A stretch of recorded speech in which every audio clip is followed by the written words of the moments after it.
Bonjour.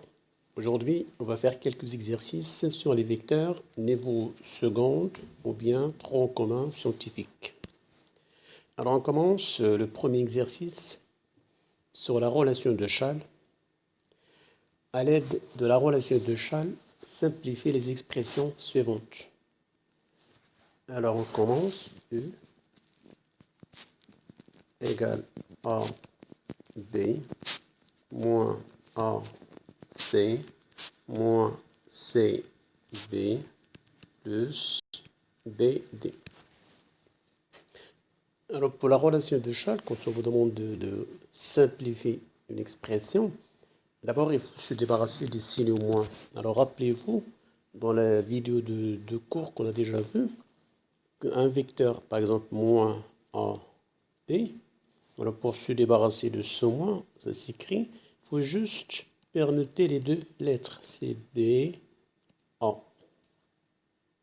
Donc pour supprimer le moins, il suffit juste de changer la place des deux lettres AB, ça devient BA. Donc d'abord on commence par supprimer les signes, égal A, B, je garde, plus C, A, plus, là je change aussi, ça fait B, C, plus B, D. Alors la deuxième étape, on va regrouper les vecteurs qui répondent à la condition de la relation de Chasles. Comme par exemple AB, ça finit par B, BD, ça commence par B. Donc, je vais les regrouper. A, B, plus B. Alors, de même ici, lui est fini par C, et lui, il commence par C. Donc, plus B, C, lui, plus C, A. Et à partir de là, j'applique la relation de Chasles. Remarquez bien, B, relation de Chasles A, B, plus B, C. Donc le premier vecteur, ici, il est par B, et le deuxième vecteur, il commence par B. Donc, ça vérifie la relation de Chasles.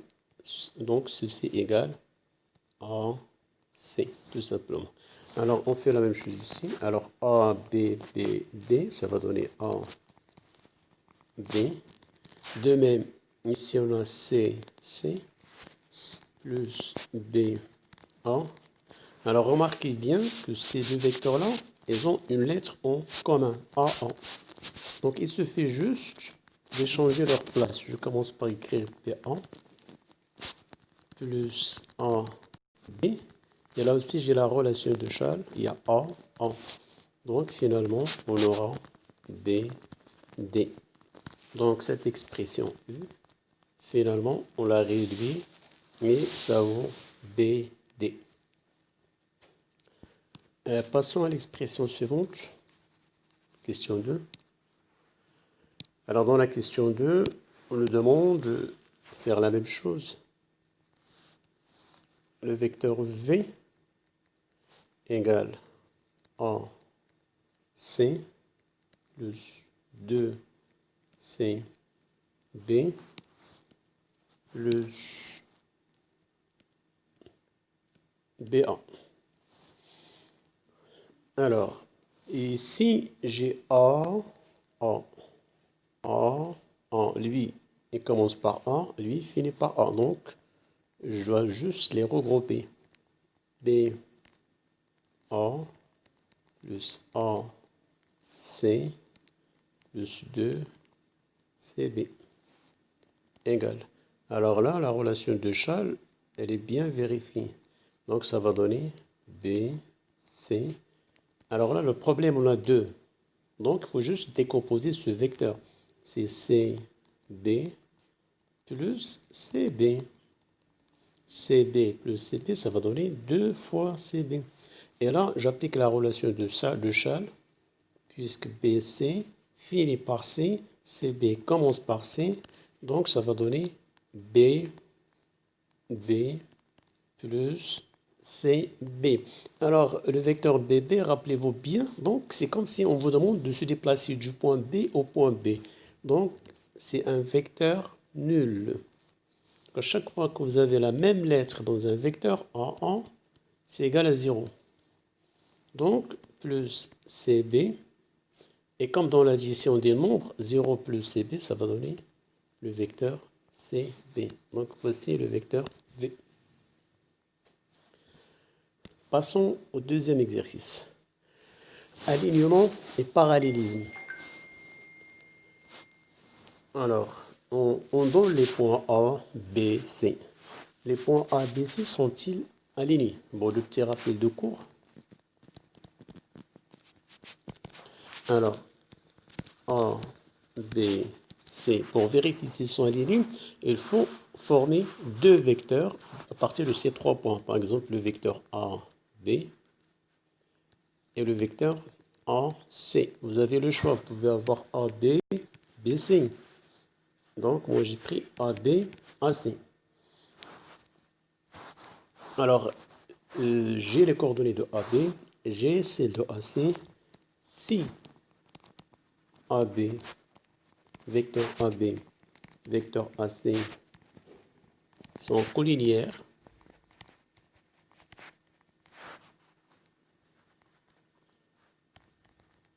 alors les points A, B et C sont alignés.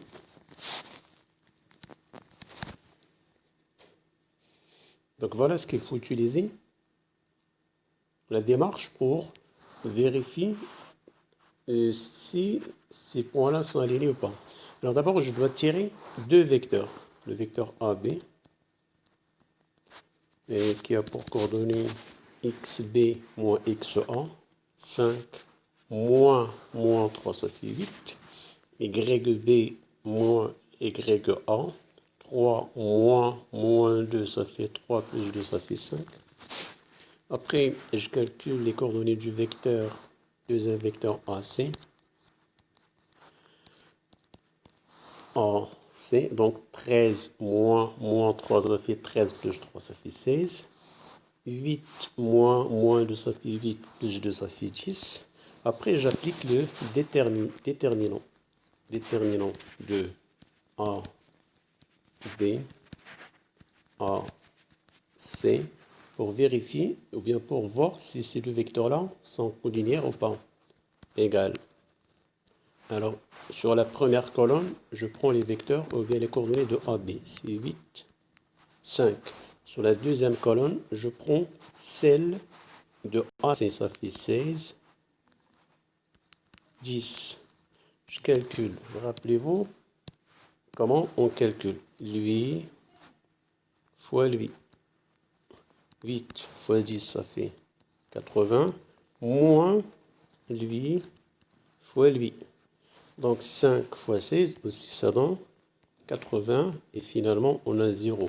Donc à chaque fois que le déterminant égale à 0, on calcule directement que A, B, le vecteur AB, et A, C sont collinières.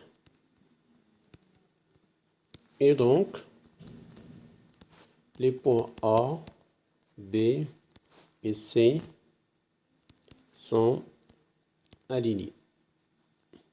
Donc, voilà la méthode pratique qui nous permet de vérifier si ces trois points sont alignés ou pas. Les droites parallèles, on fait la même démarche. On prend le vecteur AB, on prend le vecteur CD, on vérifie s'ils sont collinières. Alors, s'ils sont collinières, alors, c'est-à-dire si le déterminant égale à 0, alors les vecteurs AB et CD sont collinières. Et donc, on en déduit que les droites A, B et CD sont parallèles. Je reprends. Alors, voici 4 points distincts. Pas comme tout à l'heure, dans l'exercice 1, on a juste 3 points. Là, on a 4 points distincts. Alors, la question, est-ce que les droites A, B et CD sont parallèles? La méthode pratique. à partir de AB, la droite AB, je prends le vecteur AB. La droite CD, je prends le vecteur CD. Je cherche ou je calcule le déterminant de ABCD, comme ce que j'ai fait là. Si c'est égal à 0, alors les vecteurs ABCD sont collinéaires. Et donc, on en déduit directement que les droites ABCD sont parallèles. Mais si le déterminant est différent de 0, là, on dit que les vecteurs ne sont pas collinéaires et donc les droites ne sont pas parallèles. Alors, on va passer à la question 2. Donc, on connaît d'abord la démarche. C'est la même chose. Simplement pour le premier cas, c'est pour montrer que 3 points sont alignés. Et pour le deuxième cas, ça veut dire à chaque fois qu'on a 4 points distincts, c'est pour montrer que les droites sont parallèles. Alors, je commence par d'abord trouver les coordonnées vecteur AB. AB, c'est moins 5, moins 1, ça fait moins 6. 20, moins 5, ça fait 15. Le deuxième vecteur, c'est CD. Alors, CD, donc 2, moins 2, ça fait 4. Moins 3, moins 7, ça fait moins 10. Deuxième étape, je calcule le déterminant des vecteurs A, B, et D. Et c'est égal. Alors là, je place sur la première colonne, moins 6, 15. Sur la deuxième colonne, 4, moins 10. Et je calcule moins 6 fois moins 10. Moins et moins, ça fait plus, ça va donner 60. Moins 4 fois 15, ça fait 60, égal à 0. Je conclue d'abord les vecteurs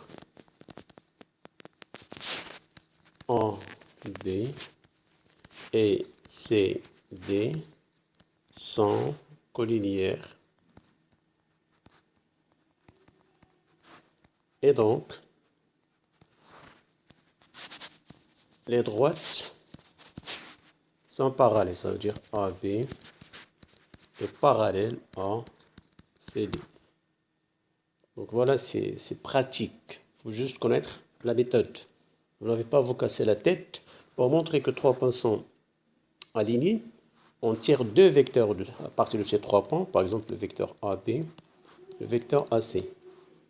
Après, je calcule le déterminant. Si c'est égal à 0, les vecteurs sont collinéaires, les points alignés. Si c'est différent de 0, les vecteurs ne sont pas collinéaires, les points ne sont pas alignés. On fait la même chose pour 4 points.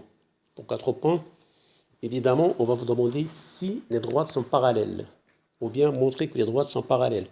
Alors, on tire deux vecteurs. Le vecteur, c'est AB, c'est D. Je calcule le déterminant. C'est comme dans ce cas-là, c'est égal à 0. On en déduit directement les vecteurs sont collinéaires, et donc les droites sont parallèles. Passons au suivant. Alors, dans un repère OIJ, on donne le point A, le point B, le point C, et calculer les valeurs de X pour que les vecteurs AB et AC soient collinéaires. Dans ce cas-là, les vecteurs, il faut qu'ils soient collinéaires. On ne va pas chercher s'ils sont collinéaires, mais là, on va chercher la valeur de X, ordonnée de C et abscisse de B, pour que AB et AC soient collinéaires. Alors, le vecteur AB, d'abord, je calcule ses coordonnées. AB, ça fait X moins 2. L'ordonnée, ça fait 3 moins 2, ça fait 1. Deuxième vecteur AC, j'aurai 6 moins 2, ça fait 4.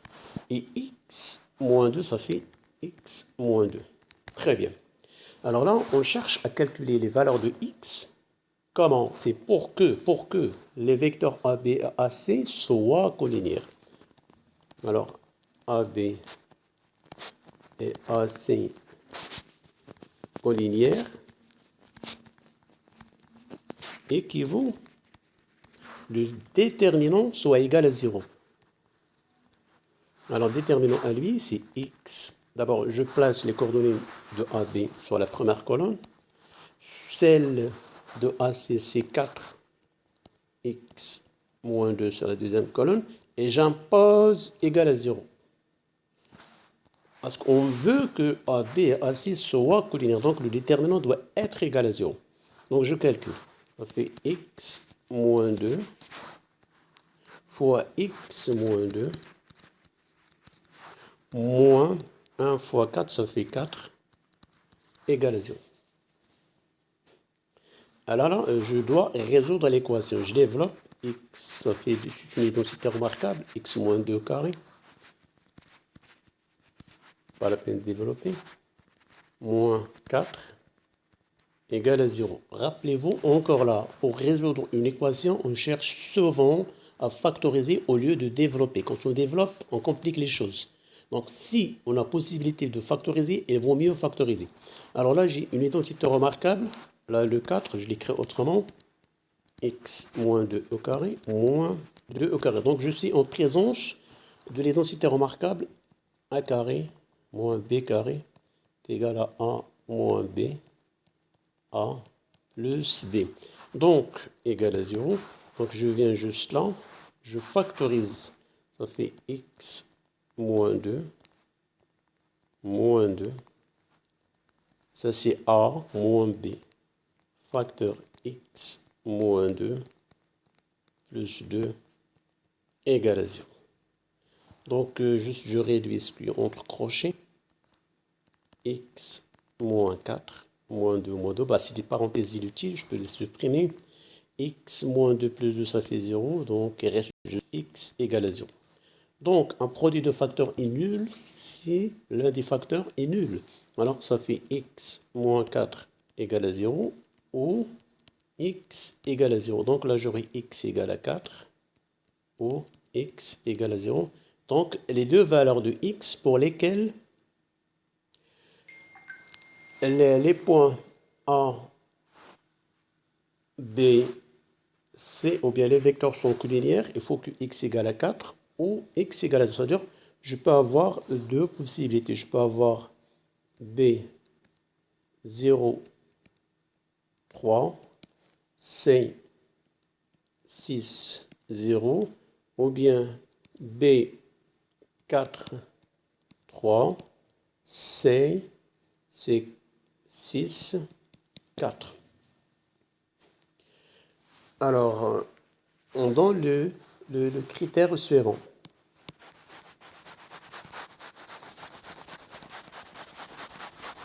Alors, pour la question 2, donc on vous demande juste, c'est hors programme, et simplement, vous avez la méthode. On vous donne la méthode, donc on va essayer juste d'appliquer ce qu'on nous demande pour répondre à la question. Alors, on donne le critère suivant. Deux vecteurs U et V sont orthogonaux. Bon, c'est proche à perpendiculaire, mais pas tout à fait perpendiculaire, donc on dit deux vecteurs orthogonaux. C'est x prime plus y prime égale, c'est-à-dire quand je multiplie l'abscisse de U par l'abscisse de V, et j'additionne, ça veut dire le produit des abscisses de U, V, on leur additionne le produit des ordonnées de UV, si ça donne 0, alors les deux vecteurs sont orthogonaux. Calculez là les valeurs de x pour lesquelles AB et AC soient orthogonaux. Alors je reprends là AB, pour coordonnées x moins 2 et 3 moins 2, ça fait 1. AC, pour coordonnées 6 moins 2, ça fait 4. Et x moins 2. Alors, pour que les deux vecteurs soient orthogonaux, il faut que la somme du produit des abscisses et des ordonnées soit égale à 0. Donc, je fais d'abord le produit des abscisses, ça fait 4, facteur de x moins 2, plus le produit des ordonnées, ça fait 1 fois x moins 2. Et il faut que ce soit égal à 0 parce qu'on veut que les deux vecteurs soient orthogonaux. Il suffit de résoudre l'équation. J'aurai 4x moins 8 plus, bon le 1 ça ne change rien, x moins 2 égale à 0. Je réduis, j'ai 5x moins 8 moins 2 ça fait moins 10 égale à 0. 5x égale à 10. Donc, x égale 10 sur 5 égale à 2. Donc, pour que ces deux vecteurs soient orthogonaux, il suffit que x prenne la valeur 2. Ça veut dire qu'on aura les coordonnées suivantes. A, 2, 2. B, c'est 2, 3. C, 6, 2. Donc voilà pour cette partie des exercices qui concerne les vecteurs. J'espère que vous avez bien compris. Bon courage et à la prochaine.